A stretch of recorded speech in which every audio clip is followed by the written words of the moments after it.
Hello everyone, welcome to our YouTube channel Akanksha GSF. आज की इस वीडियो में हम लोग देखेंगे क्लास 7 का ज्योग्राफी। क्लास 7 का ज्योग्राफी हम लोग देख रहे हैं एनसीईआरटी। ये हमारा 7वां चैप्टर है, रेगिस्तान में जीवन। इसके पहले हम 6 की कंप्लीट कर चुके हैं और 7 की हम 7वां चैप्टर पढ़ रहे हैं। सीटेट में अगर हमें पेपर दूसरा पास करना है, पेपर 2, तो हमें एसएसटी में पूरा एनसीईआरटी से क्वेश्चन आता है। एनसीईआरटी लाइन टू लाइन में पढ़ना पड़ेगा। उसके बाद हम क्वेश्चन करेंगे, प्रीवियस ईयर सारे क्वेश्चन लगाएंगे और इससे जितने क्वेश्चन बन सकते हैं उसको करेंगे। तो फिर शुरू करते हैं हम ये चैप्टर। और हमने इसमें दिया हुआ है अध्याय आप 5 में पढ़ चुके हैं कि पेड़ पौधे पशुओं मनुष्यों के लिए जल ही जीवन है। मतलब ये हमने 5वें चैप्टर में पढ़ा है कि जल ही हमारा जीवन है। जहाँ पीने के लिए जल ना हो, मवेशियों को चरने के लिए घास और फसल उगने के लिए ज़मीन ना हो, ऐसे स्थान और ऐसे भी जीव के लिए जीवन कितना, मतलब कि ऐसे जगह जहाँ पे जल ना हो, मवेशियों को चरने के लिए, खाने के लिए घास और फसलों, मतलब कि फसलों को उगने के लिए जल, तो कैसे ऐसे जीवन मतलब संभव हो सकता है। अब हम विश्व के उन स्थानों के बारे में पढ़ेंगे जहाँ लोग अत्यधिक कष्टकारी तापमान में भी जीना सीख चुके हैं। मतलब कि अब हम पढ़ेंगे रेगिस्तान के बारे में कि कैसे लोग अपनी लाइफ वहाँ पे बिताते हैं। इनमें से कुछ स्थान आग की तरह गर्म है, मतलब कुछ स्थान जैसे आग की तरह जलते रहते हैं, तो कुछ बर्फ की तरह ठंडे हैं, कुछ बर्फ की तरह ठंडे हैं। ये विश्व के रेगिस्तानी क्षेत्र है, मतलब ये विश्व के जो है रेगिस्तानी क्षेत्र हैं। इन क्षेत्रों में कम वर्षा, विरल वनस्पति, चरम तापमान होते हैं। मतलब कि बहुत कम वर्षा होती है और वनस्पति भी बहुत दूर दूर पे, और तापमान जो होता है वो, मतलब तापमान तो इतना हाई रहता है पूछो मत। तापमान के आधार पर रेगिस्तान गर्म या ठंडे हो सकते हैं। मतलब देखो, तापमान के आधार पर रेगिस्तान गर्म और ठंडे दोनों हो सकते हैं। इन स्थानों में जहाँ कभी कभी थोड़ा बहुत जल उपलब्ध होता है, वो लोग वहाँ कृषि करने के लिए बस जाते हैं। मतलब ऐसी जगह पे जहाँ थोड़ा बहुत कृषि कर सकते हैं, पानी होता है, तो वहाँ पे बस जाते हैं।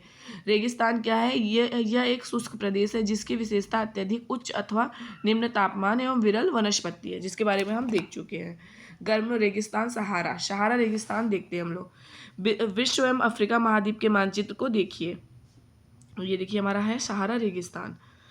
हाँ, उत्तरी अफ्रीका के बड़े भूभाग पर फैले सहारा के रेगिस्तान का पता लगाइए। यह विश्व का सबसे बड़ा रेगिस्तान है। ये क्वेश्चन आता है, विश्व का सबसे बड़ा रेगिस्तान क्या है? तो सहारा का रेगिस्तान जो है, सहारा का। यह लगभग 8.54 लाख वर्ग किलोमीटर क्षेत्र में फैला हुआ है। मतलब कि 8.54 लाख वर्ग किलोमीटर क्षेत्र में फैला हुआ है।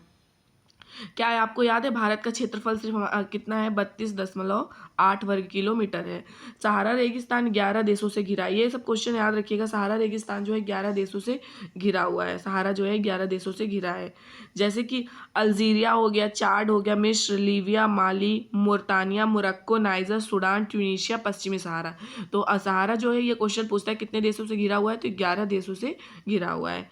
रेगिस्तानी के बारे में सोचते हैं आपके मस्तिष्क में ही तुरंत रेत का दृश्य उभरता होगा। मतलब कि अब रेगिस्तान तो हमें ऐसा लगता है कि हाँ वहाँ पे रेत होगा, परंतु सहारा मरुस्थल बालू की विशाल परतों से ढका हुआ ही नहीं, बल्कि बजरी के मैदान और नग्न चट्टानी वाले उत्थित पठार भी पाए जाते हैं। मतलब कि सिर्फ बालू ही नहीं, बालू के बहुत विशाल परत पाए जाते हैं यहाँ पे, बल्कि और मतलब इतना, ये सारा देख रहे हैं हम ना जमीन किस तरह की है। चट्टानें पाई जाती हैं, और ये चट्टानें सतह कुछ स्थानों पर 25 मीटर से भी अधिक है, 2500 मीटर से भी अधिक है। मतलब ये जो चट्टानें हैं कुछ स्थानों पर इतनी ज़्यादा उठी हुई हैं कि 2500 मीटर से भी अधिक हैं। ये है अफ्रीका महाद्वीप, ये है अफ्रीका। अब यहाँ पे आप लोग देख सकते हैं ये सहारा का मरुस्थल, जहाँ पे ये बना हुआ है, ये देखिए सहारा का मरुस्थल। ये हमारा हल्का हल्का क्रीम कलर का है सहारा मरुस्थल। 11 देशों से भी, जैसे हमने बताया, अल्जीरिया, लीबिया, ये सारे हैं। आपको यह जानकर आश्चर्य होगा कि सहारा रेगिस्तान एक समय में पूर्णतः हरा भरा मैदान था। मतलब एक टाइम पे यह हरा भरा मैदान था। सहारा की गुफाओं से प्राप्त चित्रों से ज्ञात होता है कि यहाँ नदी तथा मगर पाए जाते हैं। मतलब वहाँ की जो हमने हिस्ट्री में इसको देखा है, सहारा के बारे में देखा है कि मतलब कि जो वहाँ की गुफाएं थी सहारा में, हाथी, शेर, जिराफ, वस्तुमुर्ग, भेड़, बकरिया, पशु जानवर थे, वहाँ उनका चित्र भी पाया गया है और कुछ मतलब अवशेष भी पाए गए। परंतु यहाँ के जलवायु परिवर्तन ने इसे बहुत गर्म एवं शुष्क प्रदेश में बदल दिया। यहाँ के जो मतलब जलवायु परिवर्तन जो हुआ, तो ये बदल गया पूरी तरह से। जलवायु, सहारा रेगिस्तान की जलवायु अत्यधिक गर्म एवं शुष्क है, मतलब कि बहुत ज़्यादा गर्म और शुष्क है।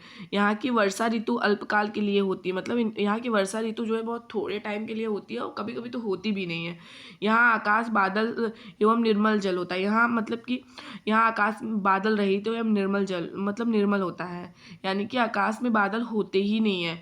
यहाँ नमी संचयन होने के अपेक्षा तेजी से वाष्पित हो जाता है, मतलब यहाँ नमी रहने के बजाय जो है जल्दी से वाष्पित हो जाता है।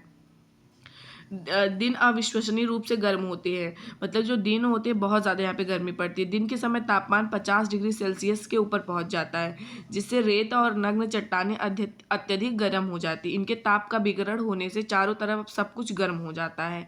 रातें अत्यधिक ठंडी होती है तथा तापमान गिरकर हिमांक बिंदु लगभग 0 डिग्री सेल्सियस तक पहुँच जाता है।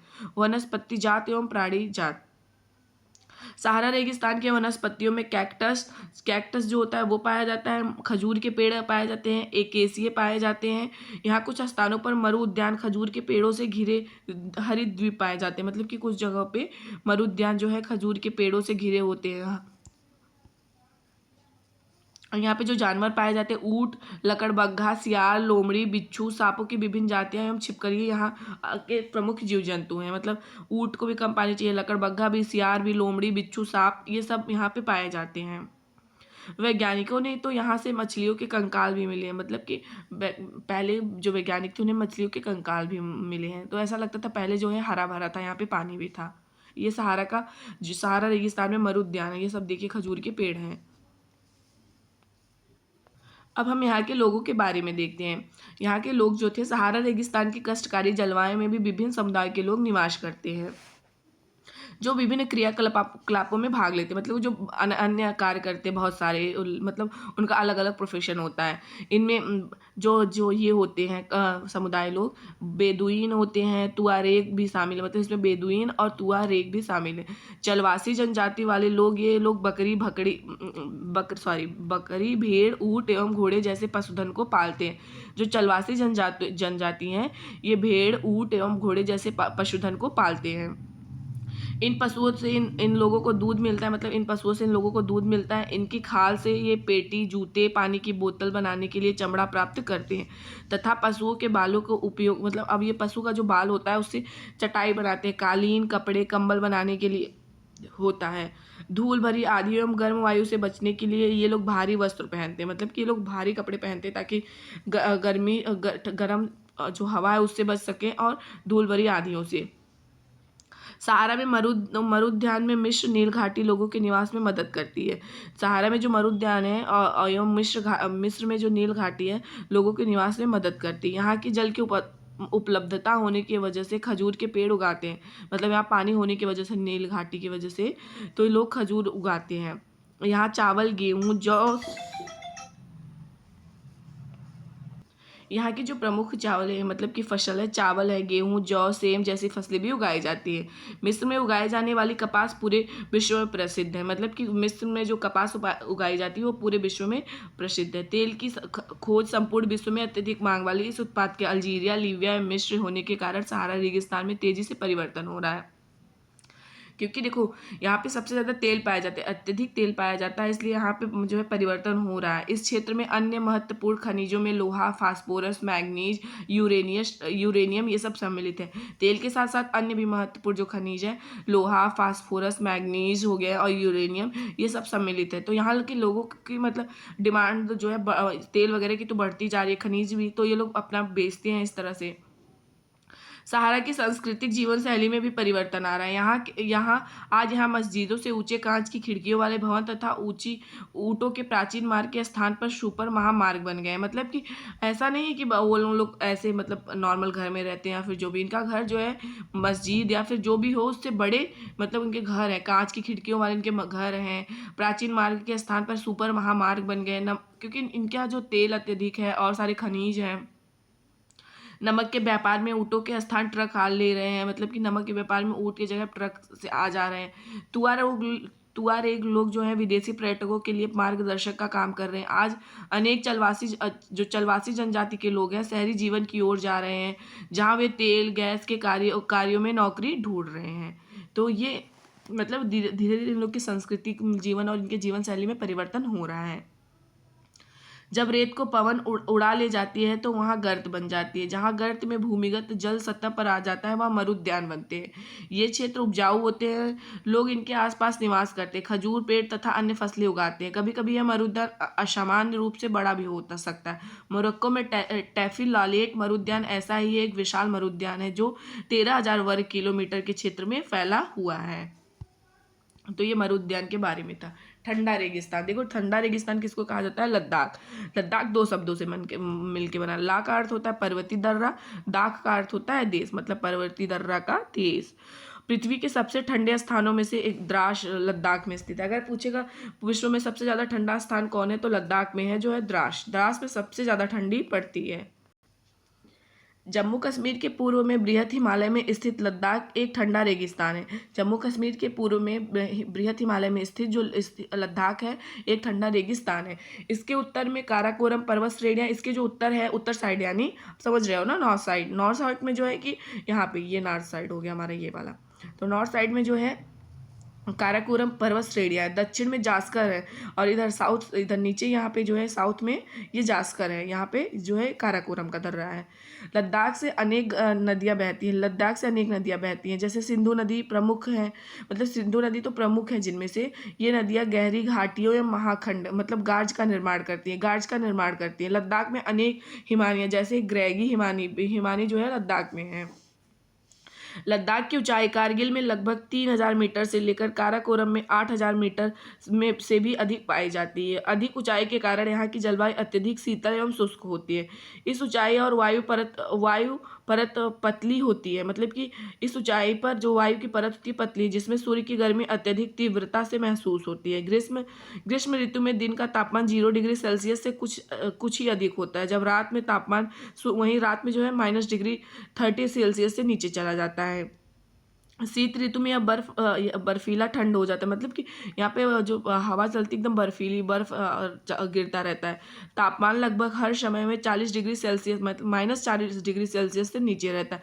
फिर भी आप देखते होंगे वहाँ पे जो आर्मी वाले होते हैं वो लोग ड्यूटी करते रहते हैं, चूँकि यह हिमालय की वृष्टि छाया के क्षेत्र में स्थित है, मतलब हिमालय की वृष्टि छाया में क्षेत्र है, मतलब स्थित है। यहाँ वर्षा बहुत ही कम होती है। लद्दाख में वर्षा बहुत ही ज़्यादा कम होती है, मतलब बहुत ही कम होती है, मुश्किल से 10 सेंटीमीटर प्रति वर्ष होती है। मतलब ये याद रखिएगा कितना होता है, 10 सेंटीमीटर प्रति वर्ष होता है। यह क्षेत्र बर्फीली हवाओं एवं तेज जलाने वाले सूर्य का ताप अनुभव करता है। यह जानकर आपको आश्चर्य होगा कि यदि आप सूर्य की धूप में इस तरह बैठे कि आपके पैर छाया में हो, तो आप एक साथ एक समय पर ही उष्माघात एवं तुषार उपघात से ग्रसित हो जाएंगे। लद्दाख को खापा चांद भी कहते हैं, जिसका अर्थ होता है, मतलब लद्दाख जो है उसको खापा चांद कहते हैं, जिसका अर्थ होता है हेम भूमि। जो चीरू तिब्बती एंटीलोप एक विलुप्त प्राय जीव है। इसका नाम शाहतूस इसके ऊन के लिए होता है, जो वजन हल्का एवं अत्यधिक मतलब गर्म होता है। मतलब कि जो लद्दाख है वहाँ पे बर्फीली हवाएं बहुत तेज तेज चलती हैं, और फिर जैसे कभी कभी धूप अगर निकलता भी है तो अनुभव नहीं हो पाता है, क्योंकि हवाएं जो होती इतनी ज़्यादा बर्फीली होती हैं और पता भी नहीं हो। और आपको यह जानकर आश्चर्य होगा कि यदि सूर्य की धूप भी इस तरह बैठे कि आपके पैर में छाया हो, तो आप एक साथ एक समय पर उष्माघात और तुषार उपघात से ग्रसित हो सकते हैं। मतलब कि ऐसा कभी कभी हो कि आपको एक तरफ धूप लगे एक तरफ ना लगे, तो हम उष्माघात एवं तुषार उपघात से ग्रसित हो सकते हैं। अब हम यहाँ की वनस्पति जात एवं प्राणी जात देखते हैं।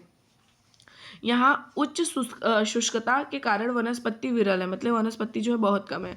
यहाँ जानवरों के चरने के लिए कहीं पर घास एवं छोटी झाड़ियाँ मिलती हैं, मतलब जानवर जो होते हैं उनके लिए बहुत ज़्यादा कहीं कहीं पे छोटी झाड़ियाँ मिलती है। घाटी में सरपत जो होता है, जिसको हम विलो बोलते हैं, एवं पॉपुलर के उपवन देखे जा सकते हैं। ग्रीष्म ऋतु में सेब, खुबानी और अखरोट जैसे पेड़ पल्लवित होते हैं, मतलब कि सबसे ज़्यादा सेब और खुबानी और अखरोट जो होते हैं इस टाइम पे बड़े होते हैं गर्मी के टाइम पे। लद्दाख में पक्षियों की विभिन्न प्रजातियां नजर आती है। रॉबिन होती है पक्षी, वो पाई जाती है। रेड स्टार्ट पाई जाती है, तिब्बती स्नो कॉक पाई जाती है। रेवेन एवं हुप यहाँ पे पाए जाने वाले सामान्य पक्षी हैं। इनमें से कुछ प्रवासी पक्षी हैं, इनमें से जो कुछ है प्रवासी पक्षी हैं, मतलब कि प्रवासी पक्षी का अभिप्राय ये होता है कि टाइम टाइम पे आते हैं। जैसे ठंडी पड़ रही है तो अगर वो ठंडे में रहने वाले हैं तो ठंड आएंगे, गर्मी पड़ रही है तो गर्मी में आएंगे, ऐसे वाले मतलब जो होते हैं आते हैं यहाँ पे। लद्दाख के पशुओं में जंगली बकरी जो होती है, जंगली भेड़, याक एवं विशेष प्रकार के कुत्ते आदि पाए जाते हैं। इन पशुओं का दूध, मांस एवं खाल प्राप्त करने के लिए पाला जाता है, मतलब इन पशुओं को दूध, मांस एवं खाल प्राप्त करने के लिए पाला जाता है। याक के दूध का उपयोग पनीर एवं मक्खन बनाने के लिए होता है। याक का जो दूध होता है उसका यूज पनीर एवं मक्खन बनाने के लिए होता है। भेड़ एवं बकरियों के बालों का उपयोग ऊनी वस्त्र बनाने के लिए किया जाता है। वहाँ पे एक पश्मीना शॉल है, वो बहुत ज़्यादा फेमस है और बहुत ज़्यादा महंगी मिलती है। और पूछता है पश्मीना शॉल कहाँ पाया जाता है, तो यहीं पे पाया जाता है लद्दाख में, ये ईवीएस में पूछता है। यहाँ के लोग के बारे में देखते हैं हम लोग। क्या आप लद्दाख, तिब्बत या मध्य एशिया के निवासियों के बीच कोई समानता पाते हैं, मतलब कि इन लोगों के बीच कोई समानता है? यहाँ अधिकांश लोग या तो मुस्लिम है या तो बौद्ध है, मतलब यहाँ पे जो लोग हैं या तो अधिक मुस्लिम है या तो बौद्ध है। मतलब एक्चुअल में जो है लद्दाख क्षेत्र में अनेक बौद्ध मठ अपने परंपरागत गोपा के साथ स्थित है, मतलब ये अपने परंपरागत गोपा के साथ स्थित है यहाँ। इनकी जो गोपा है और यहाँ पे जो बौद्ध मठ है प्रसिद्ध, हेमिस है, थिक्से से के लामा यूरू है, मतलब कि हेमिस, थिक्से और से ये एवं लामा यूरू जो है यहाँ के प्रसिद्ध मठ हैं बौद्ध के। ग्रीष्म ऋतु में यहाँ के निवासी जौ, आलू, मटर, सेम एवं सलजम की खेती करते हैं, मतलब गर्मियों में ये लोग जौ, आलू, मटर, सेम इसकी खेती करते हैं। शीत ऋतु में जलवायु इतनी कष्टकारी होती है कि लोग धार्मिक अनुष्ठानों एवं उत्सवों में अपने आप को मतलब कि व्यस्त रखते हैं। मतलब ठंडी में इतनी ज़्यादा ठंडी पड़ने लगती है कि लोग अपने आप को धार्मिक अनुष्ठान और फेस्टिवल में बिजी रखते हैं। यहाँ की महिलाएं अत्यधिक परिश्रमी होती हैं। यहाँ की जो महिलाएं बहुत ज़्यादा परिश्रम करती हैं। वे केवल घर में खेतों में ही काम नहीं करती बल्कि छोटे व्यवसाय में दुकान भी संभालती, मतलब घर में काम नहीं करती और खेतों में ही नहीं बल्कि व्यवसाय भी चलाती, मतलब कुछ बिजनेस करती, दुकानें संभालती हैं। लद्दाख की राजधानी जो है लेह सड़क एवं वायु मार्ग द्वारा भली भांति जुड़ी हुई है। लद्दाख की जो राजधानी है लेह, ये सड़क एवं वायु मार्ग द्वारा जुड़ी हुई है। राष्ट्रीय राजमार्ग है 1A लेह को जो जिला दर्रा से होते हुए कश्मीर घाटी से जोड़ता है। राष्ट्रीय राजमार्ग 1A जो है ये लेह को जो जिला दर्रा से होते हुए कश्मीर घाटी से जोड़ता है। क्या आप हिमालय के कुछ अन्य दर्रों के नाम बता सकते हैं? इसमें बोल रहा है हिमालय के अन्य दर्रे, बीच में भी कट गया था उसके लिए सॉरी। यहाँ की जो मुख्य क्रियाकलाप पर्यटन है, देश विदेश में अनेक पर्यटक यहाँ पर्यटन के लिए आते हैं। गोपा दर्शन, घास के मैदान, हिमनद की सैर एवं उत्सव तथा अनुष्ठानों को देखना यहाँ का प्रमुख पर्यटक आकर्षक है। आधुनिकीकरण के फलस्वरूप यहाँ के जनजीवन में परिवर्तन आ रहा है, लेकिन लद्दाख के लोगों ने शताब्दियों से प्रकृति के साथ समन्वय एवं संतुलन करना सीख लिया है। जल एवं ईंधन जैसे संसाधनों की कमी के कारण ये आवश्यकता अनुसार मतलब कि आवश्यकता अनुसार कोई चीज़ें यूज़ करते हैं, इनका उपयोग करते हैं और कुछ भी व्यर्थ नहीं करते। यहाँ पे कुछ भी और व्यर्थ नहीं करते। मनाली लेह राजमार्ग 4 दर्रों से गुजरता है। मनाली लेह जो है वो रोहतांगला, बारालाचा, लुनंगाला और टंगलंगला से मतलब जुड़ता है। ये राजमार्ग जो है सिर्फ जुलाई से सितंबर के बीच खुलते हैं। जब बर्फ को मार्ग से हटा दिया जाता है तब खुलता है। तो ये चैप्टर खत्म हो गया, लेकिन थोड़ी सी आवाज़ में मतलब परिवर्तन होगा क्योंकि आवाज़ प्रॉपर निकल रही है, तबीयत खराब है। अगर वीडियो पसंद आएगी तो वीडियो में कमेंट करिएगा, वीडियो को लाइक करिएगा और चैनल को शेयर सब्सक्राइब